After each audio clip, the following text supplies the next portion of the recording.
Una pregunta para empezar. ¿Qué preferiría alguien? ¿Quedarse a solas con sus pensamientos durante 15 minutos, sin móvil, sin nada, o recibir una pequeña pero dolorosa descarga eléctrica? La pregunta se las trae. Parece una broma, pero es real. La hizo un estudio de la Universidad de Harvard.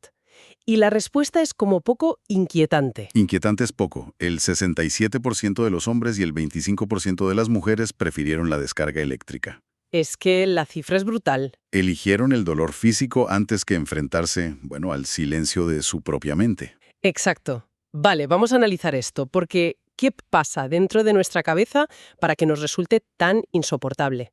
Hoy vamos a explorar una fuente que propone una respuesta fascinante y, sobre todo, esperanzadora.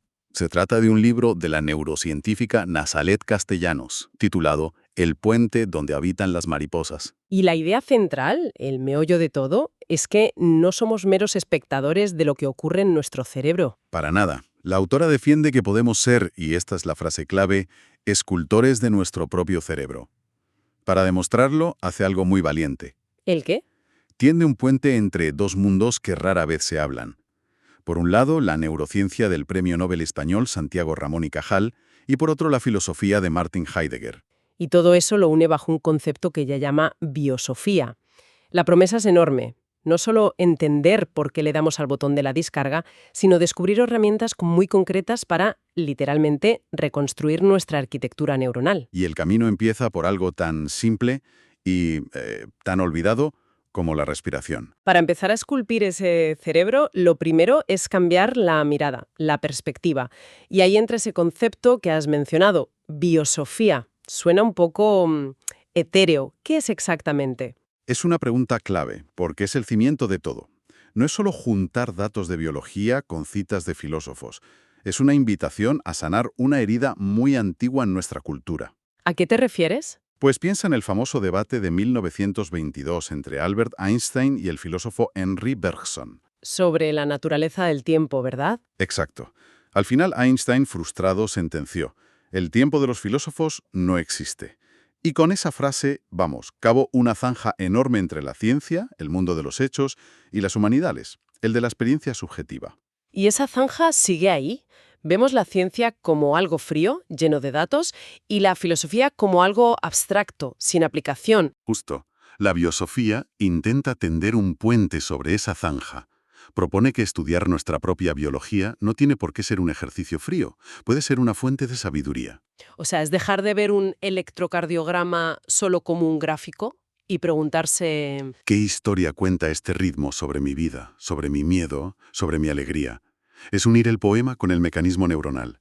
Es pasar del dato al relato. me gusta esa idea. Y también implica una dosis de humildad, ¿no? Porque la ciencia a veces peca de arrogancia. El libro cuenta una anécdota increíble sobre esto, la de Max Planck. Ah, es buenísima. Cuando Planck era joven, su profesor de física le recomendó que no estudiara esa carrera. ¿Por qué? Le dijo textualmente que en física ya estaba todo inventado. Imagínate, a finales del siglo XIX. Y 30 años después, este mismo hombre pone el universo patas arriba con la teoría cuántica. Por eso la autora cita una frase suya que es para enmarcarla. Decía Planck: la ciencia avanza de funeral en funeral. Vaya, qué honestidad tan brutal. Pues la biosofía es esa mirada curiosa y humilde que no da nada por sentado. Es recuperar esa máxima del templo de Delfos: conócete a ti mismo, pero no solo con la introspección, sino también a través del microscopio. Vale, ya tenemos la perspectiva, la biosofía. Ahora, a la acción. El libro se apoya en un ensayo de Heidegger, Construir, habitar, pensar. Empecemos por construir. Sí, para Heidegger, construir no es crear algo de la nada, sino reconstruir sobre lo que ya existe. Como una restauración. Exacto. La autora pone un ejemplo visual muy potente. Compara dos ciudades. Por un lado, Friburgo, en Alemania. Fue devastada en la guerra y se reconstruyó respetando su historia, sus cimientos. Hoy es una ciudad vibrante. ¿Y la otra? Ordos, una ciudad fantasma en China. Se construyó de cero, espectacular, pero sin historia, sin alma. Es un cascarón vacío. Entiendo la metáfora. Construir de verdad es hacerlo sobre una base. Y eso lleva a la pregunta inevitable. Si nosotros somos el edificio, ¿cuáles son nuestros cimientos? ¿Qué nos ha construido? Pues la fuente explora dos fuerzas invisibles y potentísimas. La primera es algo que la ciencia llama herencia epigenética transgeneracional. Un momento, que el nombre asusta. Epigenética transgeneracional. Suena a ciencia ficción. Pues no lo es, aunque lo parezca. A ver, imagina que tu ADN es una biblioteca gigantesca con miles de libros. Vale. La epigenética ha descubierto que encima de cada libro hay como unos interruptores o post-its. No cambian el texto del libro, pero deciden si ese libro se lee mucho, poco o nada. O sea que el texto es el mismo, pero alguien puede poner un post-it que diga leer con urgencia o ignorar este capítulo. Justo eso. Y lo más increíble es que las experiencias intensas como un trauma o un estrés extremo pueden cambiar esos post-its. Y a veces esos cambios se transmiten a la siguiente generación. ¿De verdad? Sí, sí. El ejemplo más estudiado es el de los descendientes de supervivientes del Holocausto. Se ha visto que tienen alteraciones en los genes relacionados con la respuesta al estrés.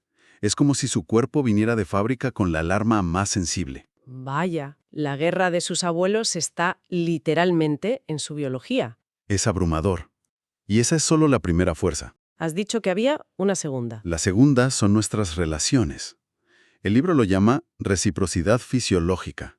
Y de nuevo, no es una metáfora, es biología pura. ¿A qué te refieres? Cuando estamos con personas con las que tenemos un vínculo fuerte, nuestros cuerpos se sincronizan, como dos péndulos en la misma pared que acaban moviéndose al mismo compás. ¿Y eso pasa con nuestros cuerpos? Pasa con nuestros corazones y con nuestros cerebros. El ritmo cardíaco y las ondas cerebrales de una madre y su bebé se sincronizan. ¡Qué bonito! Y uno de los ejemplos más bonitos que cita el libro es el de los abuelos y los nietos. La interacción con ellos aumenta la sincronización cerebral en los abuelos y esto se asocia a un envejecimiento más saludable. No somos islas biológicas. Vale, esto es un poco intenso.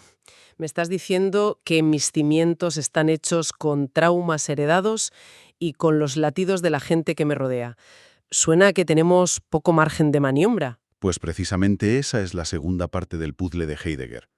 Habitar. Habitar. Para él, habitar no es simplemente ocupar un espacio, como en la ciudad de Ordos. Habitar es sentirse en casa, en paz, a resguardo. Y la propuesta es que, aunque no podamos cambiar los cimientos, sí podemos aprender a habitar nuestro cuerpo de una forma diferente. ¿Y cómo?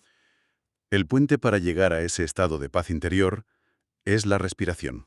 Siempre se habla de la respiración para relajarse, pero a menudo suena a cliché. ¿Por qué es tan poderosa desde el punto de vista neurocientífico? Porque es única. Es el único proceso corporal vital que funciona en dos modos, automático y voluntario. ¿Cierto? No puedes decirle a tu hígado que trabaje más rápido, pero sí puedes tomar el control de tu respiración en cualquier momento.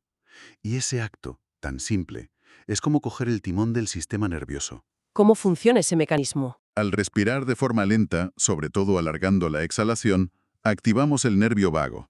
Y este nervio le envía una señal directa al cerebro que dice, todo está bien, puedes desactivar la alarma.